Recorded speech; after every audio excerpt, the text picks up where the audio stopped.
خو د دې عاجزۍ ته وګوره په علم پسې. دا جابر رضی الله عنه د نبی علیه السلام د دور نه وروسته چې نبی علیه السلام دنیا نه تللی وفات شوی دی، خو د دې صحابي د علم سره شوق ته وګوره. دی خبر شو چې یو صحابي دی او په شام کې اوسېږي. ګوره مدینې ته وګوره او شام ته. اوس هم چې کوم ملګري سعودي کې پاتې کېږي ته پته سعودي په خپله څومره غټ ملک دی او بیا د هغې نه ته روانېږي شام. اوس د جهازونو سفر دي ده، ګاډو کې سړی تللی نه شي، ګاډو کې به ستړی شي، ملا به دې ماته شي. او اوس خلک جهازونو کې ټکټ اخلي د مدینې او د شام، دومره غټ سفر دی. او دا راولګي د اوښې راواخست او په پیسو یې نوی اوښ واخسته دې دپاره. هلته یو صحابي دی او د هغه په باره کې د واورېده جابر رضی الله عنه چې هغه سره د رسول الله صلی الله علیه وسلم یو حدیث دی. واوره ښه د احادیثو په قدر صحابه پوهېدل. اوس خلک احادیثو ته سپک ګوري.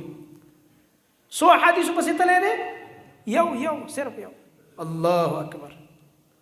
دا چې که زمونږ زمانه وي او چا داسې کار کړی خلک به ورپورې خندلی مړه ده ته ګوره یو حدیث پسې هغه ځای له لاړه دی. لاهور ته لاړې که لاهور ته بالفرض لاړ شي، لاهور خو پرېږده که چېرته مردان ته ورپسې څوک لاړه خلک وایي مړه یو حدیث پسې مردان ته منډې وایي. الله اکبر. دا خو د زرو په قدر وي زرګر پوهېږي که نه.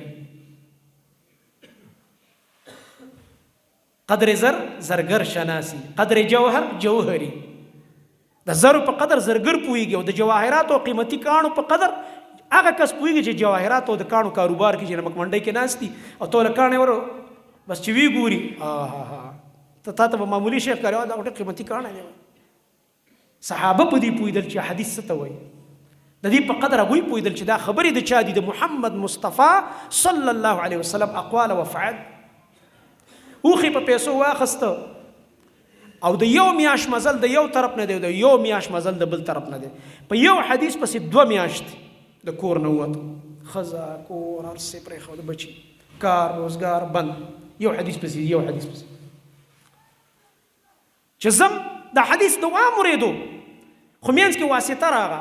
دا ملګری ورته وایي ما دا حدیث د فلاني صحابي نه اورېدلی عبدالله ابن انیس رضی الله عنه نه چې رسول الله صلی الله علیه وسلم داسې فرمایي. وایي ښه هغه له پخپله ولې نه ورځم چې مخامخ یې واورم. دې ته اتصال السند وایي. دا علماو ملګري پې پوهېږي. او علو السند چې ستا سند څومره عالي شي او اتصال پکې راشي، نبي علیه السلام ته واسطې کمې شي او ورنږدې شي، دا ډېر اوچت سند دي. ودرېږه دا خو پکې لا منځ کې بل کس راغی او بیا صحابي دی ډایرکټ ورسره میلاوېږم چې ما ته یې مخامخ ووایي چې منځ کې کس دې ختم شي. نو اوښې واخسته او روان شو. هلته ورغی شام ته. دروازه وټکوله. تپوس یې کوه فلاني صحابي کور چېرته دی؟ وایي چا ورته دغه دی دغه محله کې اوسېږي. چې دروازه یې وټکوله د هغه غلام راووت. وایي جي خدمت؟ وایي ورشه صحابي نوم یې ورته واخست. کور کې دی؟ وایي او جي کور کې دی. وایي زما نه ورته ووایه چې جابر راغلی دی او ستا ملاقات ته راغلی. چې ورغی او نوم یې واورېد صحابو خو جابر رضی الله عنه پېژانده.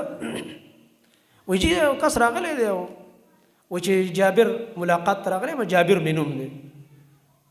هغه وایي کم جابر؟ ته لږ تپوس وکړه کم جابر راغلی دی؟ چې بیا راووته. وایي جي ورته ووایه چې جابر بن عبدالله د مدینې. الله اکبر. صحابي د ډېرې تادۍ د ډېرې مینې نه خپې بل رامنډې کړی.